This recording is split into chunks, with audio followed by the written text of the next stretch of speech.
Good evening, everybody, and welcome to the Patriots Wrapup. I'm Michael O'Donnell, where the Patriots suffered their first loss of the season and their first opening loss since 2003 when they were defeated by the Buffalo Bills today by a final score of 33-20.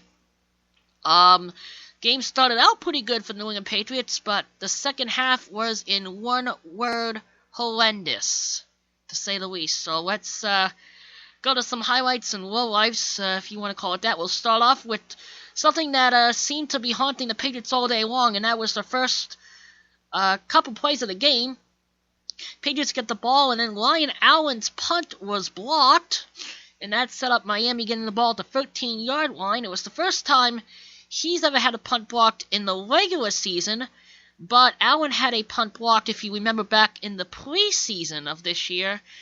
And so there's going to be a lot of talk between him and Danny Aiken, who of course was released and then came back this week afterwards. So got a lot of talk on special teams on that end too. Another thing that interested me too is the idea that Patrick Chung was doing kickoff returns, and actually Chung did not look that bad doing the kickoff returns, but that's another area that could be discussed. Special teams all around will be discussed a lot by Belichick, and the other big thing, of course, will be discussed is penalties, and penalties do not help a football team. They sure did not help the Patriots out today. Matt Tannehill responded by setting up with Lamar Miller for a touchdown, making it 7-0 Dolphins.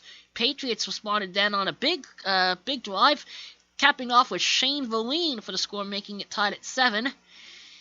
Still in the first quarter, and as the great, not Boomer Esiason, I keep on thinking of his name for some reason, but Chris Berman, would put it down. It's a fumble! Jamie Collins takes a strip, and Jamal Mayo recovers, and that sets up a Gostowski field goal, making it 10-7 Patriots. Dolphins' next ensuing drive looked well until the pass was intercepted by Alfonso Dennard, who had an okay game. Got a little scratched up towards the end of it, though, but was able to come back and finished off decently. Julian Edelman, of course, picking up right where he left off, which is always a good sign. He had a team-high 11 catches on the day, so it was great to see him back in the action. And also great to see back in the action Rob Gronkowski. As soon as I saw this play, I knew it. Gronk was going from about the 6-yard line. Gronk goes right, and you could kind of figure out the rest, as I like to put it. Gronk mad! Gronk spike! Gronk score! Gronk touchdown! Gronk, Gronk, Gronk, Gronk, Gronk. Gronkowski making a huge return, and the Patriots taking advantage of this. Hold on one second here. That a little better? Can people hear me a little bit better now? Hoping. Anyways, Gronk scores, making it 17-7, and at this point, you're thinking the Patriots are well in control. Revis. Well, if you can't pick up the ball on Revis Island, why don't you just pick it up? Just recover it, and that's what he did with Lamar Miller having a fumble. Dolphins had 3 consecutive turnovers, and things were looking good. Mike Wallace at the time had chances for a touchdown in the end, but Miami had to ensue with the field goal. Patriots get a field goal at the end of the half, 20-10. Patriots leading. You're thinking, well, this isn't too bad. We're up by 10. Starting the third quarter, I know the Dolphins are going to get the ball back. They did, made it 20-13. With about 10 minutes to play in the third quarter, and people were still thinking, okay, the Patriots up by 7. We got this. But then here comes the setup. Tom Brady loses the football. I don't recall too many times that has happened where Tom Brady himself loses the football. Dolphins recover, and it was all downhill from there. Mike Wallace with the score. Remember earlier he had problems, but not this time. Game is tied. Lamar Miller and No Sean Moreno just ended up becoming a killer tandem for the Dolphins. Patriots really missed Logan Mankins today on the offensive line. That got beat up. Sebastian Bowman had to leave the game for a little while, so Cameron Fleming had to come in. Jordan Davey was also starting. So you had 2 rookies on the offensive line. Not good news for Tom Brady. He got sacked about 5 times in this game. So they missed Mankins. They missed Tommy Kelly, who was released for reasons still unbeknownst to me. Linebacking core was good, but again, it was soft.